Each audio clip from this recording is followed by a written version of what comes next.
Yang kedua Uwais Al-Qarni itu masyhur. Uwais Al-Qarni kalau ketemu orang terus dia diketahui wali yang paling afdol saat itu kan Uwais Al-Qarni. Itu hadis sahih. Afdalul qurun Uwais Al-Qarni.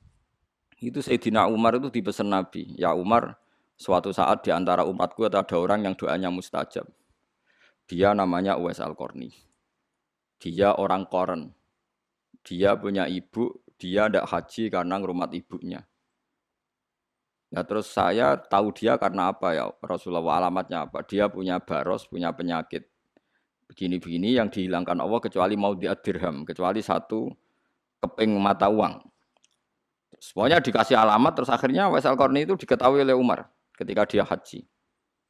Jadi wong nak dalile fakir wanut Uwais Al-Qarni fakir lah niku napa? Haji eling-eling fakir lah niku napa? Haji ora kok koyo fakirmu terus bener-bener fakir maksudnya terus. Ya Jumatan ae nak fakir.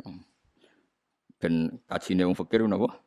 Tapi masalahnya sing sugih lah bar kaji ya Jumatan. Dadi tetep kalah pirang poin ya. Lane nek ben menang wong sugih rasa Jumatan, kowe wis kaji tenan kok.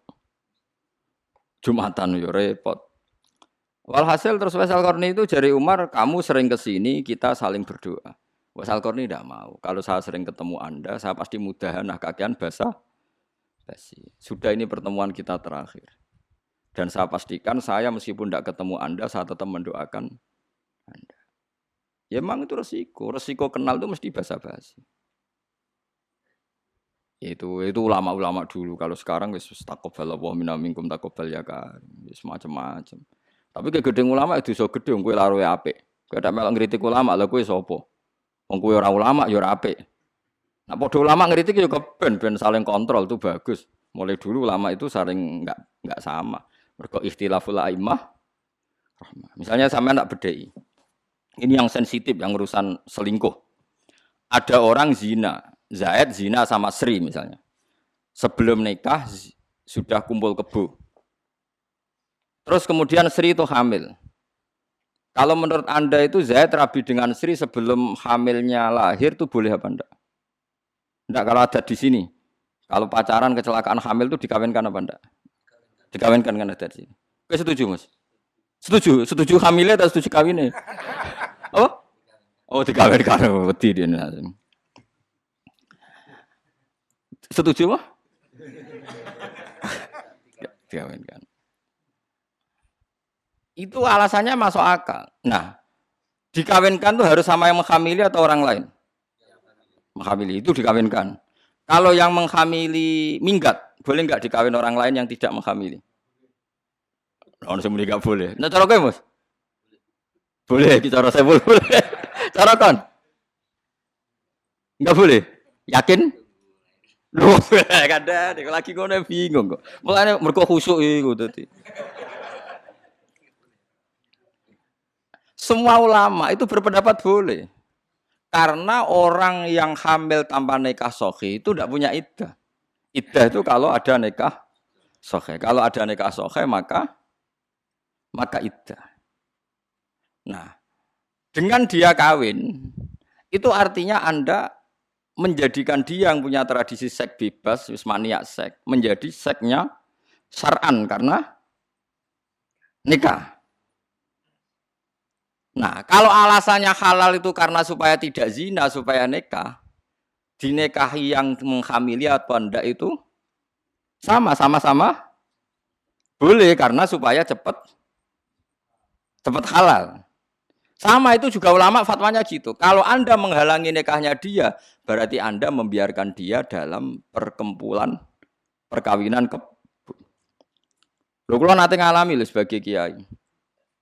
Misalnya begini, ada wali murid, walinya nikah, sowan saya. Gus, saya ini punya anak, sekali-kali tak ajak senam fikih, zaman ngaji tasawuf, mau kena anda leloh dakhalal jannah, wes yakini tapi rasa fasik. Gus saya itu punya anak di Malaysia, gini-gini sudah pergaulan bebas, sing lanang bawa Malaysia, bawa Batam, gus saya ora roh, raine ora roh. Pokoknya walhasil itu, saniki anak kula sadar juk ngawekno. Dia datang ke saya kalau nggak salah itu hari Senin. Ya wes saiki dikawekno tak. Sing lanang ngono, wonten Gus. Kowe bapake asli? Nggih, kula bapake asli, bapake cah wedok. Ya wes kawin saiki. Tolong dinong tes Gus kawin ya siap-siap. Masuk kemis aku dosa gede. Saiki nak gelem. Pas niku kula badhe jamaah asar. Terus kula ora sida jamaah. Gak usah jamaah saiki kawin. Kok ngene Gus kok aneh. Kowe ora rasane dudu ngalim blok goblok sanut ta. Kalau teorinya sama seperti itu. Dengan dia tidak kawin kok gandengan meneh, goncekan meneh iso wae bengine kelon meneh. Berarti Anda menzinakan anak itu dalam sekian jam. Dengan kamu kawinkan saat itu kelone kok bengi wis halal. Goncekane kok sore golek bakso wis halal. Sampai seperti itu resikonya jadi ulama. Yo loro tenan dadi ulama. Dan itu antar ulama ma'ruf, tahu. Jika antar ulama punya sandi, ana wong dikon kawin ngono kok dijanjeni seminggu gelem, mesti antar ulama ngerti, mesti goblok. Iya, kalau Anda memberi waktu seminggu, artinya membiarkan dia dalam seminggu. Iya, kalau sampai kelon ya zina, nah ora ya haram. Kowe bayang kok sekelek to, Mus. Udah terlatih suudon, jadi. Ya nak zina tenan. Ya, artinya kan antar orang alim tahu, misalnya ada orang kok jawab, ya nggak apa-apa seminggu lagi. Wah itu antar orang alim mesti F. F-nya adalah berarti ada waktu seminggu yang dia mungkin malamnya kelon lagi atau kalaupun tidak kelon gerudak-geruduk lagi. Dengan kamu kawinkan saat itu dan semuanya mungkin saat itu karena yang minta walinya cawe itu. Sing lanang wis gel kan tidak ada hambatan sama sekali. Lho kalau kelas sampai jamaah ras itu. Mun komat nih. Lho Gus boten jamaah riyen. Aneh-aneh gitu kan. Sajane enggak apa-apa, saya ke ekstriman nggo jamaah sik ora apa-apa karena rino-rino ndak apa-apa Mas. Tapi nak ngliwati sewengi bahaya kan? Bahayanya adalah di malam itu ada kemungkinan apa Mas? Dene tak jas udon pinter. Terlatih. Wong alim, makanya antar wong alim mesti konangan, gak iso Kang antar wong alim ketutupan. Pemene teng Rembang wonten Sarang wonten Lasem akeh wong alim-alim. Dadi antar wong alim ketahuan betul. Mulane antar wong alim duwe sandine. Piye terus diputusno piye langsung kawin ya alim berarti. Wis padha ngerti. Mulane kowe tiru ibu-ibu paling gak kan wah berarti alim.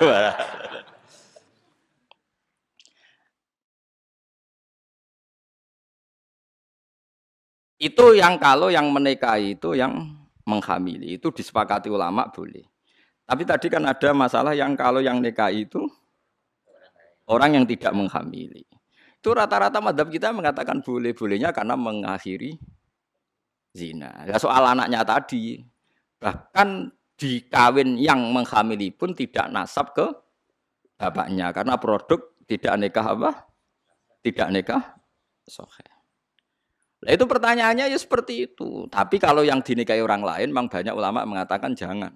Tapi artinya jangan itu bukan berarti tidak sah. Jangan itu sebaiknya jangan. Memang ulama kadang yang ngeper, muni orang komuni rasa tapi bilang apa?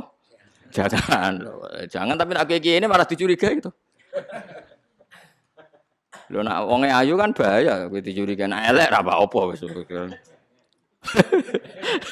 Jangan piye kan gak jelas. Lah itu kitab Mizan Kubro, kitab yang dikarang Imam Syaroni itu membicarakan itu detail. Bahkan beliau punya sanad ila Rasulillah bahwa saat itu Nabi komentar orang yang sudah nikah kecelakaan sudah hamil, kemudian Nabi dikasih tahu bahwa sekarang sudah nikah. Itu Nabi ngendikane itu unik. Alhamdulillah Nabi senang. Qad kharaja min sifahin ila nikah. Bagus dua orang itu sudah keluar dari tradisi zina, sekarang ke tradisi nikah. Dan Nabi tidak menghentikan rajam, tidak menghentikan had. Itu menunjukkan bahwa tidak semua dalam sejarah Islam itu semuanya diperlakukan sama. Nabi mau komentar, qad kharaja min sifahin ila nikahin. Dua orang ini sudah keluar dari tradisi zina ke tradisi nikah. Nah, sama, misalnya Anda sebagai orang alim, Senin Asar itu dikon nikahno. Anda tidak boleh jawab sesuk-sesuk mawon atau hari Kemis karena ada 2 hari atau 2 malam yang potensi. Nak jare Mustafa langsung ora potensi ini mun bahasa kula luwih sopan nggih ya. Luwih berperadaban. Jadi wong alim iku berat. Mulane ulama iku mestine para pangeran. Mergo mikir ngono iku yo angel. Tapi itu pikiran sing lazim antar ulama. Kamu cari di Sulam Taufik, di kitab Ihya di semua kitab fikih fatwanya seragam seperti itu. Kalau mungkin fauron ya fauron, kalau mungkin seketika ya seketika. Tapi dalam adat kan tidak lazim. Nah kalau agak lazim gampang tuh diakali. Mpun pokoknya saya ini kalau saiki Pak tak sekseni aku. Nggih Gus. Tapi mungkin keluarga tekani kemis lah. Iku acara seremonial kok iso kemis acara gampang terus mendene kayak saiki seneng kok gawe angel. Ya kan selesai kan sebenarnya kita ya kompromi adat tapi ya kompromi hukum. Kita tahu mikir ngono. Ya cek tak kandhani iku lagi. Lah ojo geman wani wong alim, tetep kualat. Soal kowe ra cocok.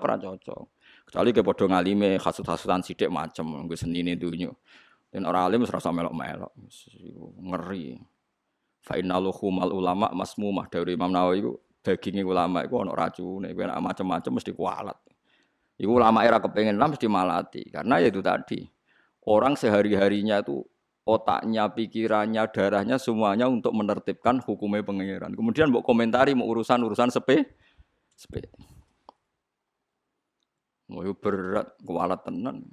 Kowe orientasimu urip men sugih ben mapan ae ngomentari ulama sing orientasine ilahi napa kalimatillah ben bedet tapi kadang nyalano nek barang-barang sepele wis malah laknat itu berat.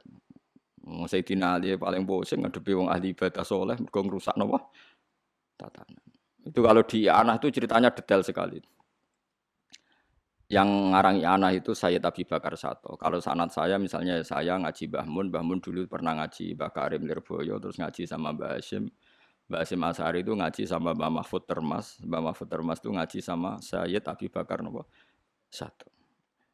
Itu Sayyid Abi Bakar Sato ketika awal muqaddimah I'anatul Thalibin itu dia cerita ada dua ulama besar berdebat. Baik mana orang alim fasik sama wong bodoh ahli ibadah. Sing sitok muni apik wong alim fasik, sing sitok muni apik wong ahli ibadah bodoh. Piye-piye ahli ibadah. Akhirnya dua ulama ini ngetes. Ya sudah sekarang kamu cari contoh satu orang ahli ibadah sing bodoh. Oke, ada di sini diparani pas wiridan. Ngerbengi itikaf ning masjid wiridan. Ning omahe cek tahajud deh. Bareng pas tahajud ning omahe omah dhisik kan mesti kok gedhek apa. Terus dua ulama iki yang ulama nganggur mestine. Muni ngene, niki kisah nyata. Ya fulan itu disebut jenenge. Sebenarnya Mustafa kok tersinggung darani bodoh ra gelem dene. Ya fulan. Ana rabbuka, aku iku pangeranem. Waqat raditu, aku saiki rido wae kowe. Wis kowe mulai sesuk ora ibadah gak apa-apa, wis tak jamin swarga. Langsung sujud syukur, matur nuwun ya Allah, matur nuwun. Jare sing wong alim mau, oh dasar goblok bodoh. Allah iku ora duwe swara sing kaya suarane anak Adam. Mergo Allah iku mukhalafatul lil khawatis. Nganti nyimpulno iku suarane pangeran berarti bodoh. Wah sing muni wong alim fasik wis menang. Oh bener to wong bodoh sing mbok bela-bela iku. Mosok kowe darani pangeran. Iku saking bodhone wong. Wis. Bariku marani wong alim sing fasik lho lah pas mabuk ning masjid pisan mabuk.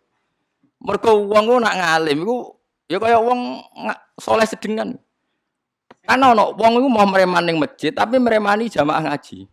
Perkarane dadi preman tulen iku mau dene. Tetep seneng parek wong ngaji. Ya ono ngono iku ya akeh. Ya akeh. Wong tukang misoh, mau misohi preman ning terminal tapi misohi wong jamaah ngaji di masjid. Dene mabuk iku ning masjid. Sakau. Dene ora nyaman mabuk ning terminal. Niku riyen nggih wonten sahabat sing ngoten.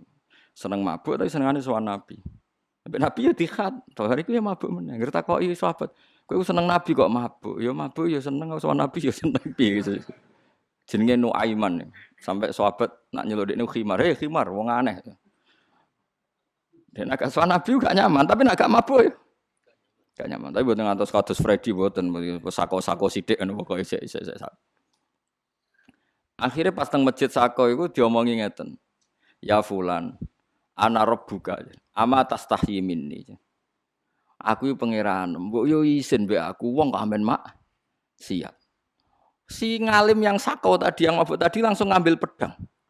Ya fulan, ulimukal ana rabbak. Fulan ono wong kok ngaku pangeran. Kowe tak ulang pangeranku sapa? Dibuwedhek sing ngalim niku perkarane gak trimo ono pangeran kok ngono maksudnya. Mergo dekne ngerti Allah iku mukhalafatul khawatis. Gak mungkin pangeran kok suarane ngono, gak mungkin pangeran kok suarane murakkabun min harfin wa sautin. Gak mungkin suarane pangeran kok ana suarane dari huruf. Kalam Allah mesti kok qadim. Iki ora qadim ora apa kok ana.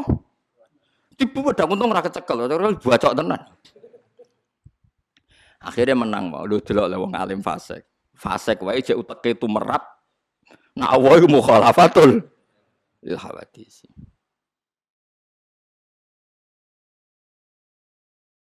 Nah, mulane terus ana nadu malu fasadun kabirun alimun mutahatiku. Rusak-rusak dunya ana wong alim fasik, tapi wa akbaru minhu sing luwih rusak jahilun mutanasiku. Wong bodoh sing ahli ibadat.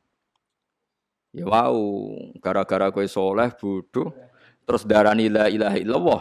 Napa? Darani la ilaha illallah napa?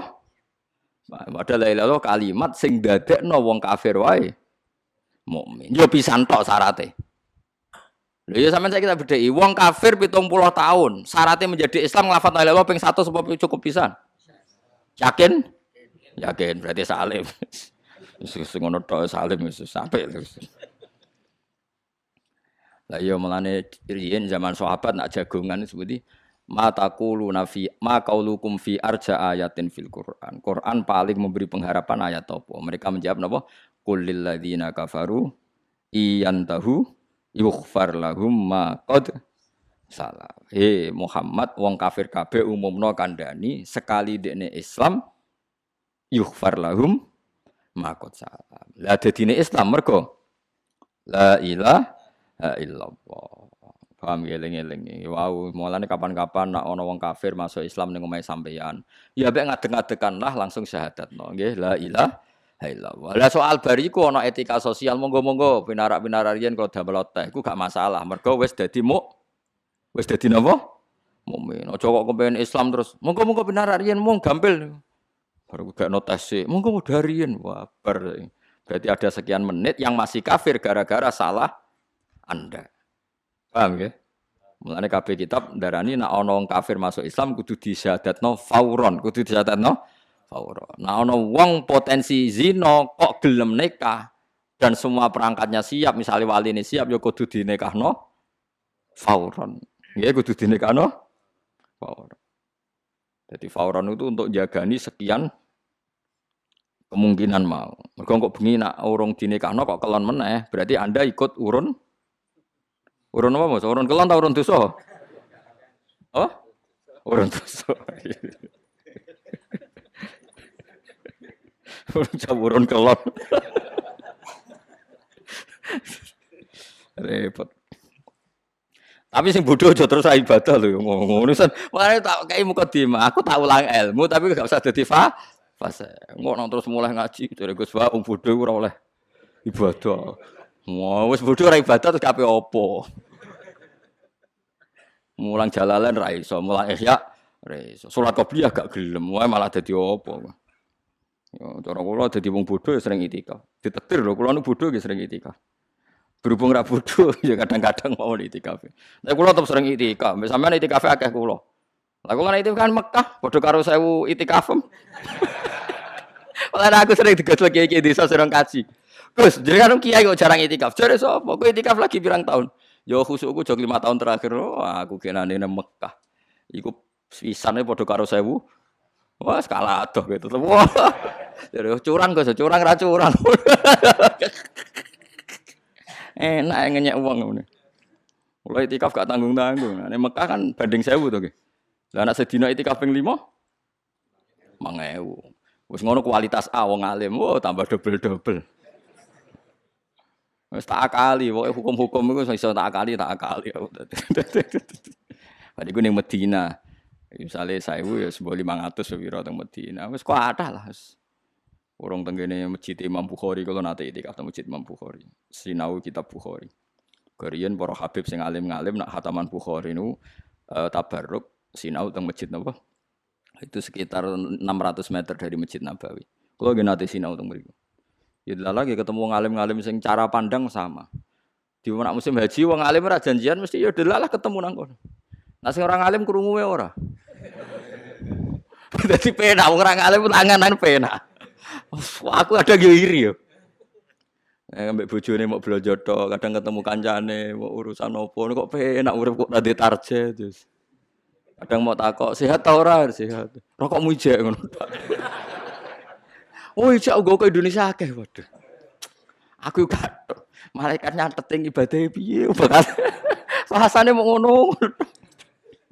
Allah Karim, tapi Allah Rahman Rahim ya, tetep Allah napa Rahman Rahim. Ora masalah, wis gak ono pengaruhe kanggo pangeran. Wis kabeh di sepuro ngono wae wis. Cuma aja nut ngono ae, tapi kabeh di sepuro.